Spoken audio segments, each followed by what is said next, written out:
Welcome to this Wānanga. Tūturu is a space to hold robust and enlightening discourse, an in-depth, unapologetic and unforgiving Wānanga, bringing together experts. Very rarely do we get the opportunity to have a proper Wānanga about colonization.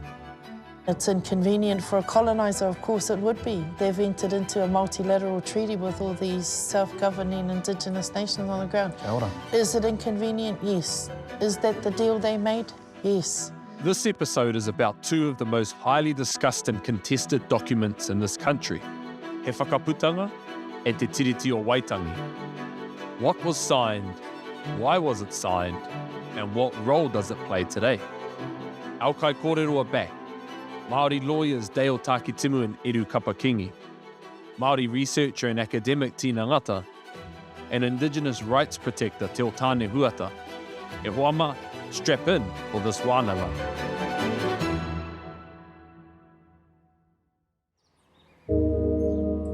In and around 1835, Māori across the country were around 80,000 in population, and Pākehā, less than 2,000. Fundamentally, ki au, He Whakaputanga was our tūpuna declaring and saying to the universe, anei, ko ngā hapu me ngā iwi o New Zealand and ho rangatira nei lunga i nei whenua, ka mutu he whenua rangatira. He Whakaputanga was a statement to the world, but it didn't create anything. It was a statement that the world could understand. The world could understand that there was an authority, an existing authority in Aotearoa, but that authority had existed long before the creation of He Whakaputanga. That authority is Hawaiki derived, comes from our voyage from Hawaiki, establishing ourselves as tangata whenua and living here undisturbed for 20 plus generations and becoming one with the whenua, becoming tangata whenua. So that's the wider backdrop of He Whakaputanga and what it declares to the world. But I think there's a very pragmatic part of He Whakaputanga as well that's important to talk about, and that's trade. So tūpuna across the early 1800s, well, actually mai anōra, kaha ki te huri haere I te moana, ki te hoko hoko rawa. So our tūpuna were commercially driven people and wanted to expand, build economies, not just locally, but also internationally. And there are records of our tūpuna travelling across to Aussie, across to London. Do you think they were commercially driven people or oranga driven people? I think those things are one and the same. Yeah? Ki te tirohanga Māori, koe tēnā, yeah. So when I talk about commerce, I'm talking about Māori commerce and koe tēnā pai te rāpata, because it's, okay, well, what is the objective of that, of the commerce? And ki au ko te Māori commerce, ko te oranga. That's inbuilt into that whakaaro. Koe te whāinga ko te oranga o te iwi.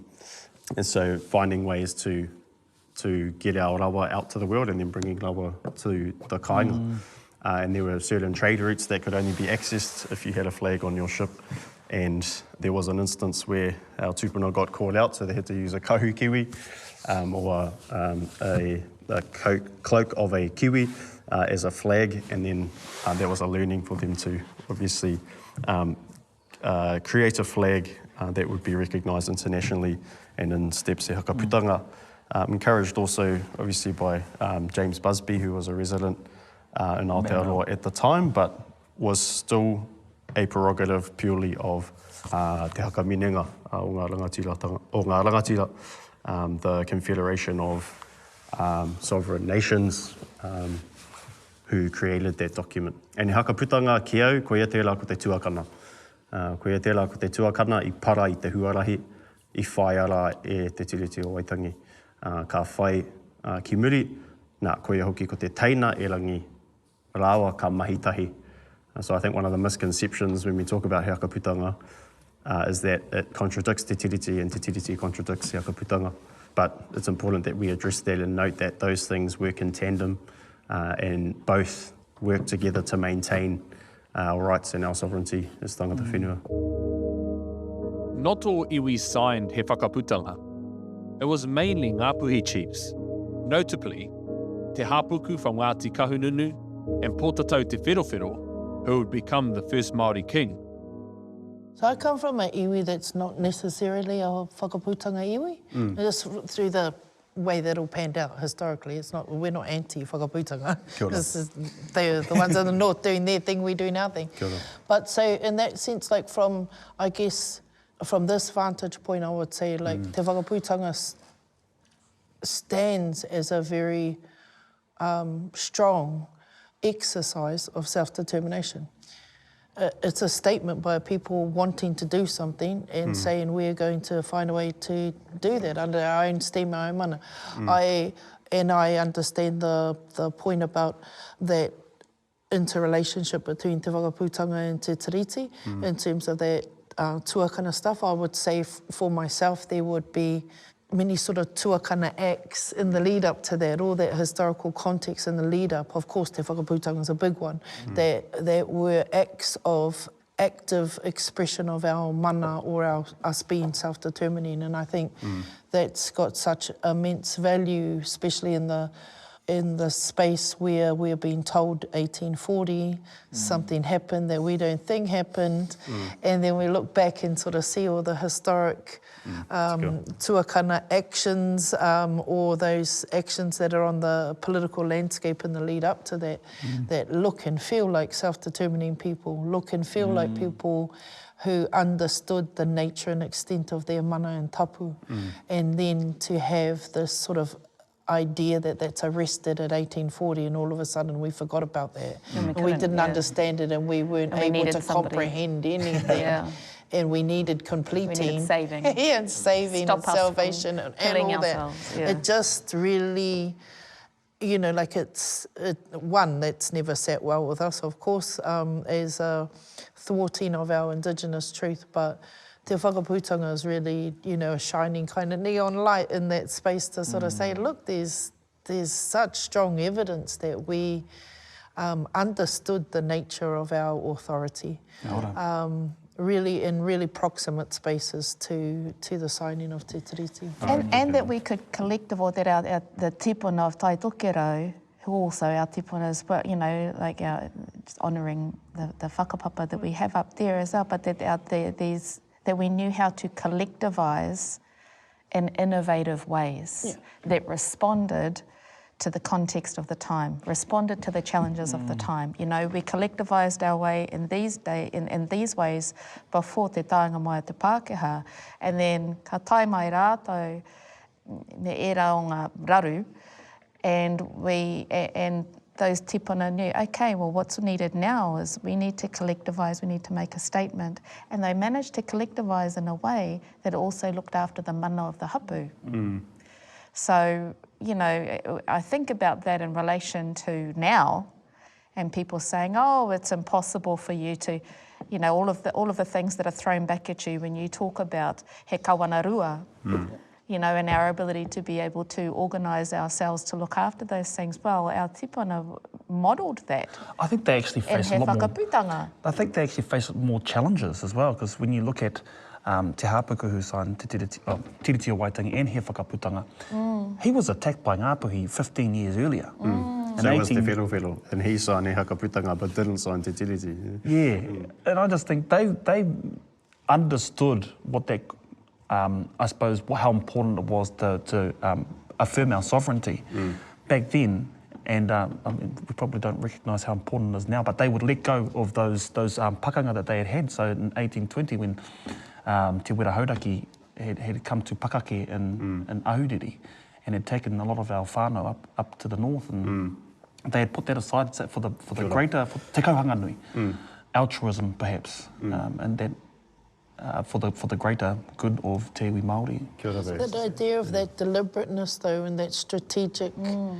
strategicness, you know, we've seen that through, you know, our kōrero tuku iho and both in terms of our atua, but also in terms of our tūpuna. It's like there's conscious deliberations going on all the time. This is not willy-nilly, like we just sort of ended up here on this land and we're waiting for something else and we happen to get it together every now and again. Like there's really this idea of And I know this idea of Wānanga has taken on a more modern sense nowadays, but this idea that your positioning would be Wānanga and really intentional, I think is, Te Whakaputanga needs to be seen in that context. Like it was a deliberate act, it was it had a defined function. And it achieved that function for all intents and purposes. And historically now, I think it fulfills a different function than it might have originally been intended for, which was to sort of smooth that commerce or that oranga space. And historically now it fulfills a different function, where it's sort of a light or an exemplar for us about what it looks like when we're using self-determining reo and approaching things from a autonomous point of view. So I think that's exciting about Te Whakaputanga. And it's constitutional. Yeah. It has all of the features of Yeah. a constitution. Yeah. It's it's a declaration, it's a definition, it's a defining of yourself. It sets the standards and makes statements about how and when you will come together to make decisions.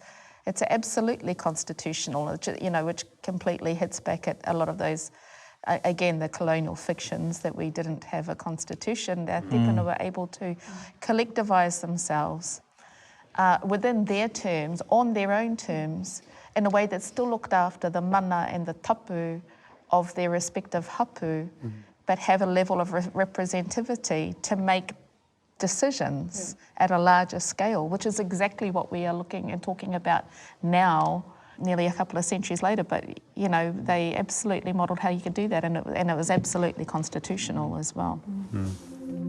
It's also important to note that the British king of the time, King William, acknowledged and recognised He Whakaputanga, and in doing so, recognised that we were an independent nation.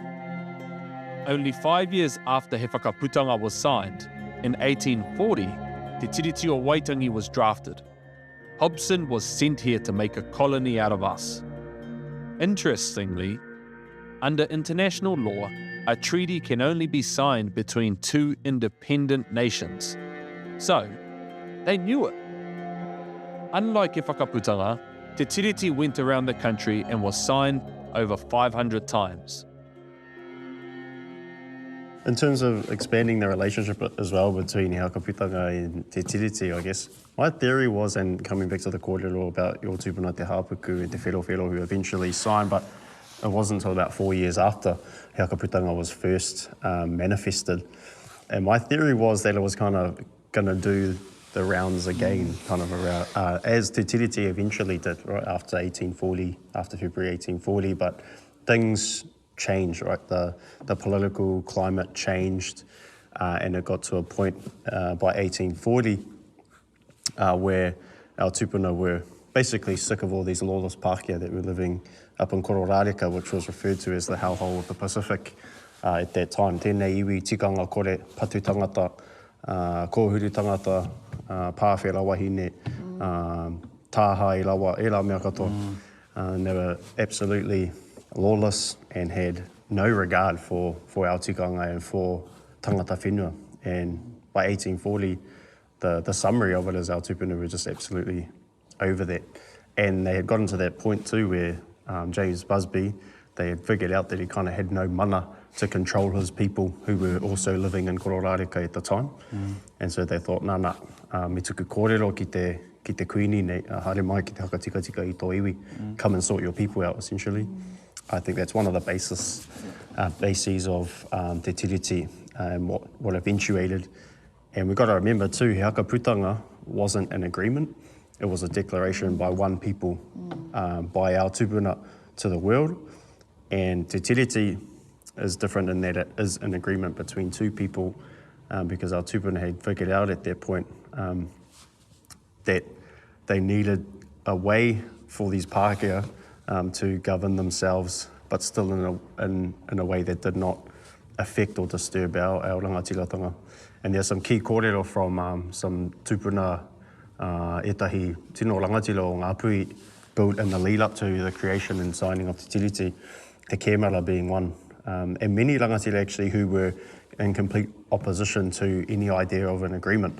Their kōrero to William Hobson, who came over as an authority on behalf of the Queen. Their kōrero to him was e hoki ki te kāinga, koutou katoa rā, ngā Pākehā e hoki, kaua e noho tonu mai ki runga ki nei whenua. So go home, we don't want you here because your missionaries are stealing our whenua and we're over it. The kōrero from Te Kēmara was in telling the Crown William Hobson and his people to go back to England. Me he mea ka rite tātou pai ana noho mai. E rangi ko te kāwana, kei runga, ko te kēmara kei raro, rite ki te toke, ki te ngārara I roto I te whenua. So if things were likely to be equal between us, it would be fine if you lived here. But his foresight was that the British Crown would be the reigning authority, Te Kēmara and his people would fall below that like a worm or an insect in the ground. Yeah, so that was the caution that sounded not just across Te Kēmara's kōrero, but a lot of rangatira, including Kawiti, Tāreha, and a few of the key rangatira of Ngāpuhi at the time.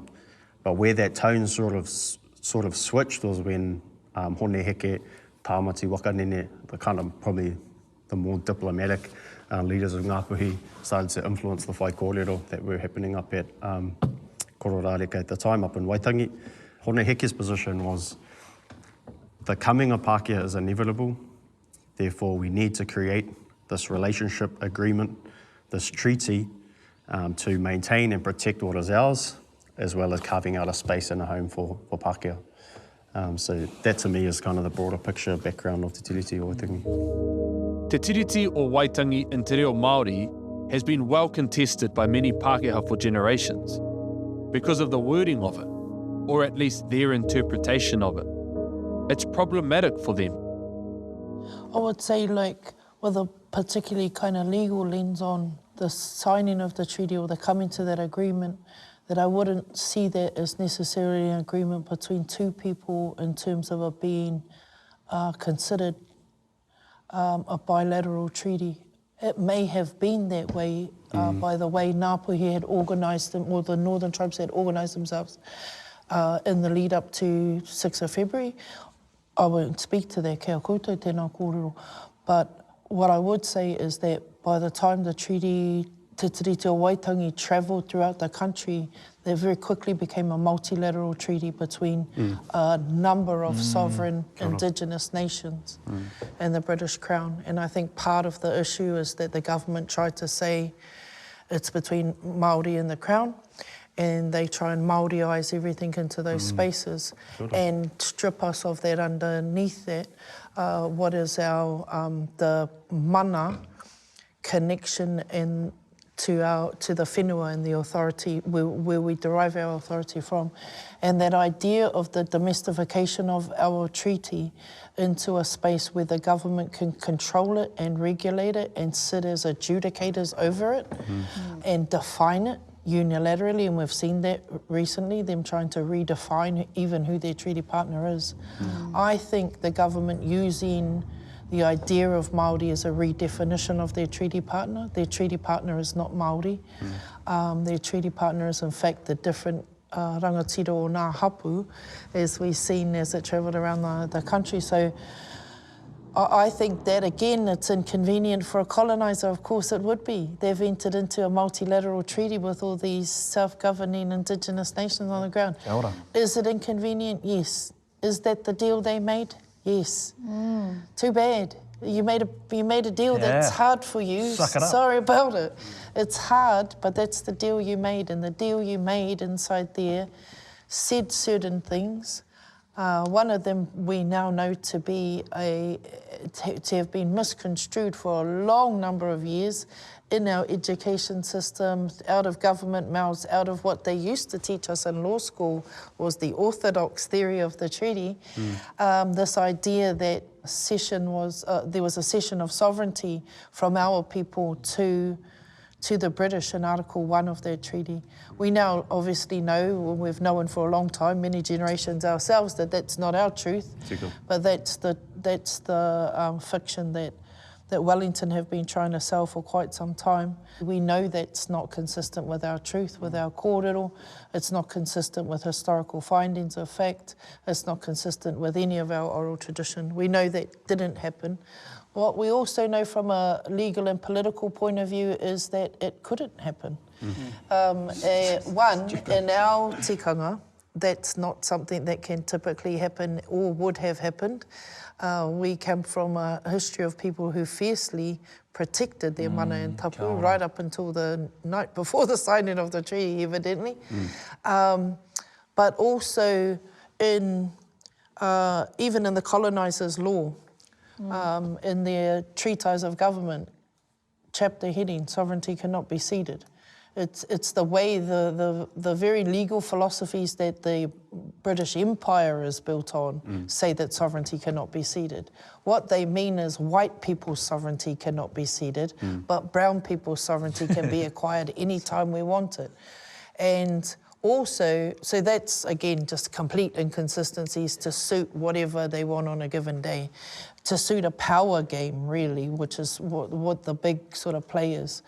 What we also know is that sovereignty in an international law space, you can't just drop it out your pocket on the way to the shop. It doesn't work like that. You don't just lose it by accident. If you are to acquire territory in international law, there has to be deliberate, explicit, intentional steps to get you there. It doesn't happen that way. And so what we know, finding of facts, expert finding of fact from the tribunal in the Taitokerau, that sovereignty was never ceded on the 6th of February 1840. It's a massive, massive finding of the tribunal. Or any other day.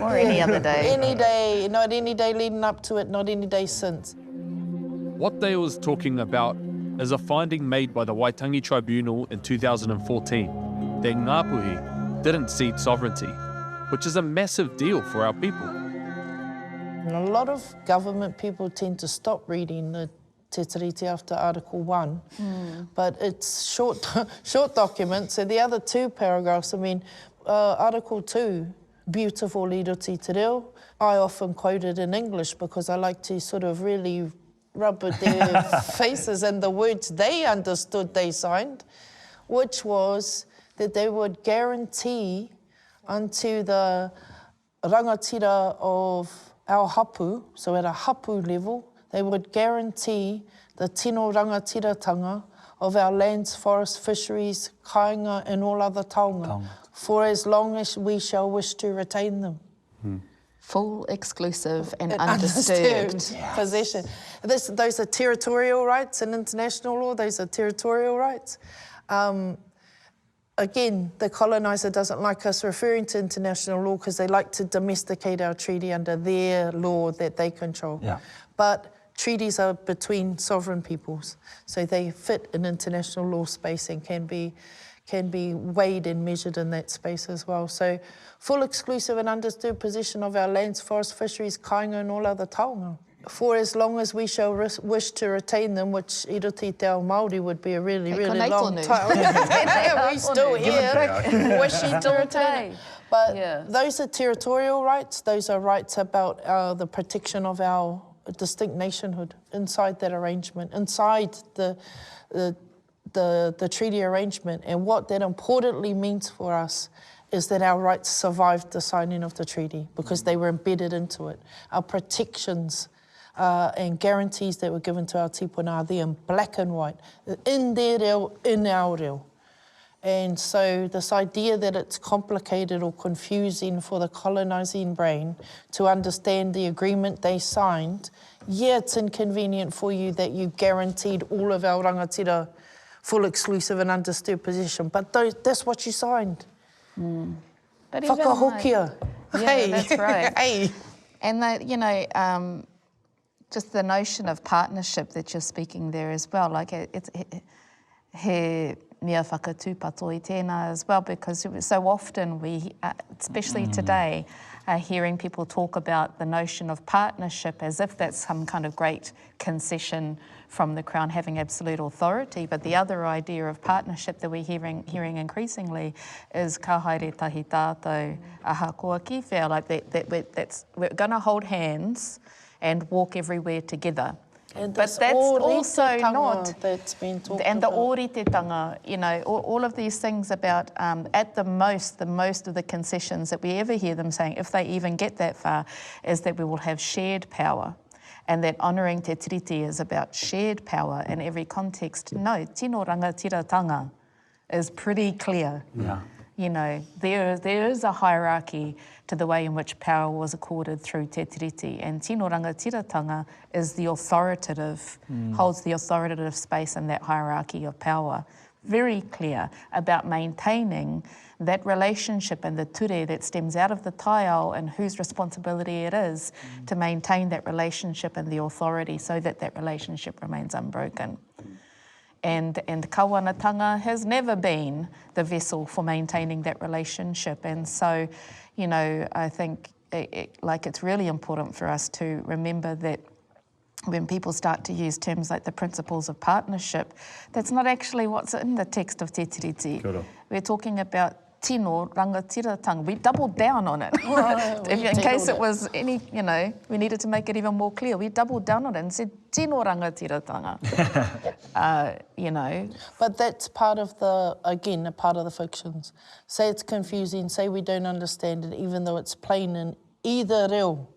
That's plain. Our authority upon this, in terms of our relationship with ourselves and our relationship to the land, is well safeguarded by that arrangement. And yes, there's an inconvenience to it. And so I always look to where the coloniser doubles down on their fictions, and one of them is around the text of Te Tiriti, and they move really quickly into the space about here's the principles, here's some principles. We don't really like the words of that because it says words. It's confusing. It's not confusing, it's blatantly clear, and you don't like it because it would hold you to account. And so they create this thing about, let's just talk about partnership, and let's just talk about, I mean, that right to full, exclusive and undisturbed possession has now been watered down to what? A right to be consulted. That's how it manifests itself. Exactly. And so these principles drop down, and so it's now no longer you're sovereign on your own land, you've got your own, you're possessed of your own rangatiratanga. This is your self-determining show for you and your mokopuna. That's now switched into partnership and this veneer of sharing power, but we've all seen their reaction to co-governance. It's not even real sharing of power, co-governance, but they get freaked out about that. So when it doesn't fit the frame where they're above us and we're underneath and the superiority thing, then they just flip the switch and say, oh, let's talk about, and the perverse thing, they turn around and sell it to us, and now let's talk about the wairua of the treaty. And then present it as if that's them being progressive. You know, present it as if that's some kind of great concession that they've made, and that they're being progressive in that space. But you know, I mean, we're just the most understanding. I've always thought about it. We're the most understanding landlords in the history of the planet. Take no rent. I mean, I definitely think these times we've been so polite, and sometimes, I wouldn't criticise our tipuna for the journey that they've been on and that we've come through. It's been hard and harrowing, and and it ain't no joke. Colonisation ain't no joke when we talk about a violence upon the soul of a people that's occurred really quick pace, but intergenerationally, but really quick in an international sense. This wasn't like the slow replacement of an authority or our sovereignty. This was the ripping of our system out and the supplanting of something else.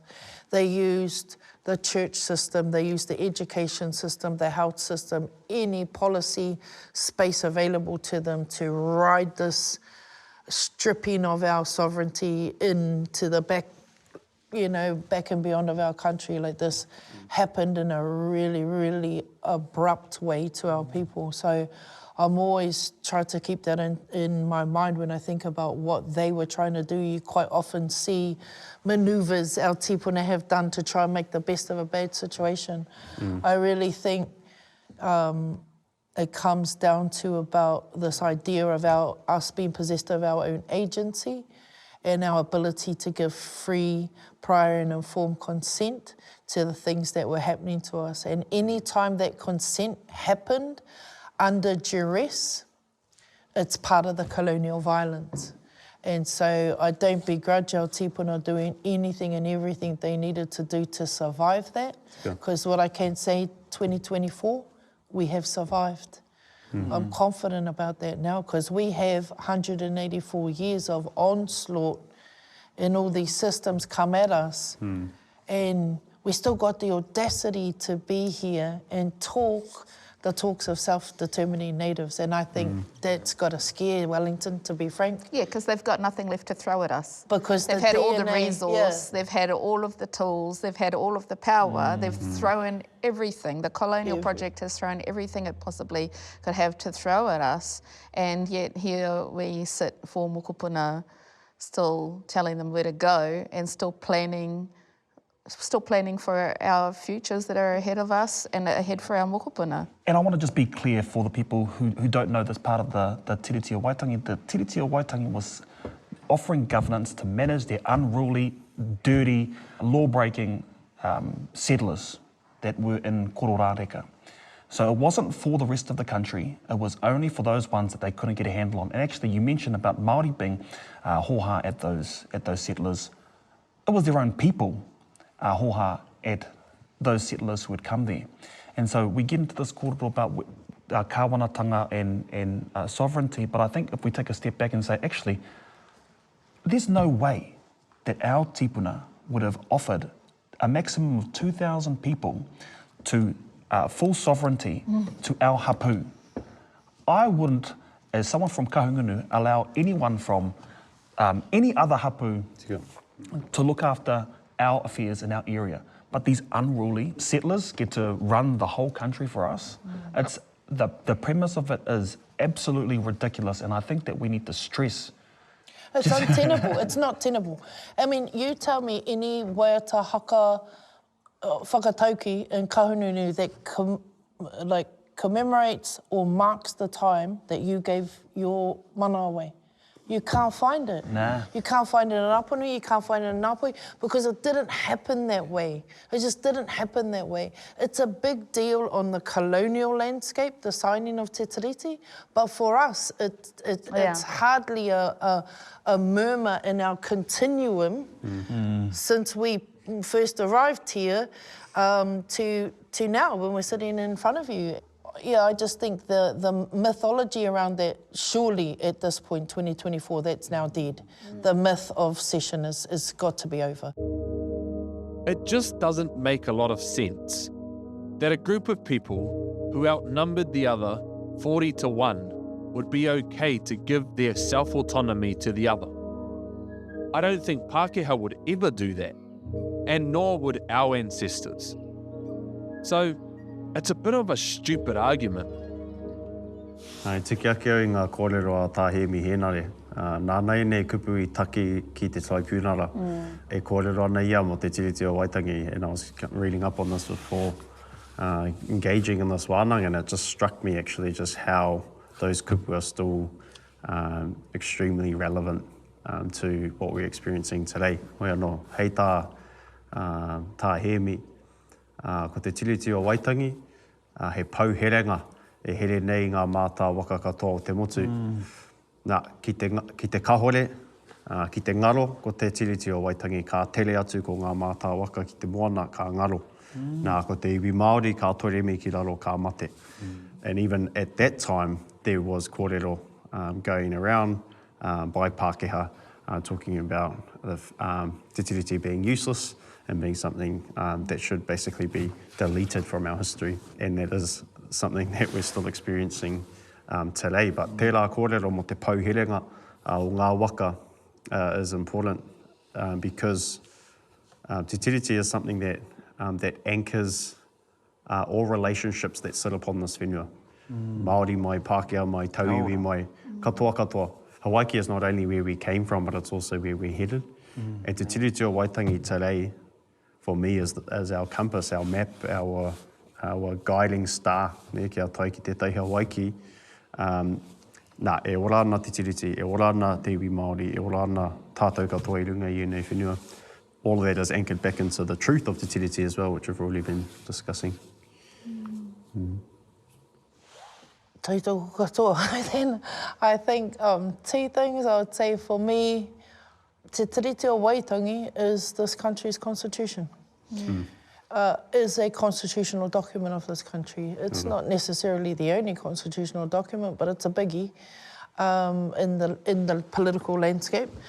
I can't see any way a future in this country can be shaped without due reverence to Te Tiriti o Waitangi.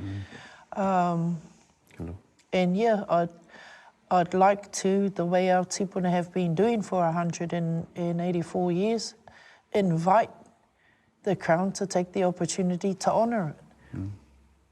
Actually implement the thing, actually understand what the agreement you made was and what that looks like.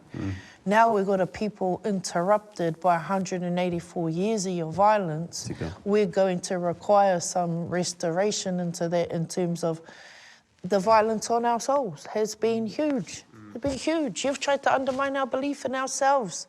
You've tried to divorce us from our own tapu. You've tried to disconnect us from Hawaiki. So our ability to plug back into that stuff has got to take some time and shape and deliberateness as well. But that's not something that can be dictated from Wellington for us. Our healing has to be within our worldview, our framework, and then Wellington needs to come on. I mean, to be honest, in a treaty future, Wellington doesn't mean anything. Irrelevant there. There's no Wellington, there's no beehive-shaped building whose job it is to protect their queen. And it doesn't, that's not what we're doing in a treaty future in this country. And I don't even think some people conceptualise it, some double hold waka, those sorts of things. I don't even think it's that. We may be a flotilla. we may be a lot of aligned trajectories, but yeah, I would say for me as a mukapuna of those signatories, it's a protection and a guarantee for us that we don't have an option of walking away from. One of the kōrero that I've always loved from you, my cousin, is when you've said, you know, Te Tiriti mattered enough for them to create a government out of, but has never mattered enough for them to make it enforceable. They've enforced it enough to create an entire government out of it that creates authority over everything that we do. But when it comes to making its own judicial, you know, area enforceable, the tribunal to make its findings enforceable, no, it doesn't matter that much. Oh, when they say it's not legally binding. And it's not legally binding. But it's like the basis of your being here. Yeah. E Huama, we're still only scratching the surface of what has gone on in our country in regards to Te Tiriti o Waitangi and He Whakaputanga. The key takeaways, though: Māori never ceded sovereignty. He Whakaputanga tells us that our tupuna was smart enough to create something that affirms our authority on this land, and it was recognised by the Crown. The treaty was signed between two nations, by the Indigenous peoples of Aotearoa and a foreign people. Our tupuna welcomed Tauiwi onto this whenua, encouraging them to create a government over their own people, but we continue to hold our mana over our whenua, our culture, our people and our possession, all of which has been breached. I hope you've enjoyed this wānanga. For a continuation of these kōrero, make sure you check out our other wānanga.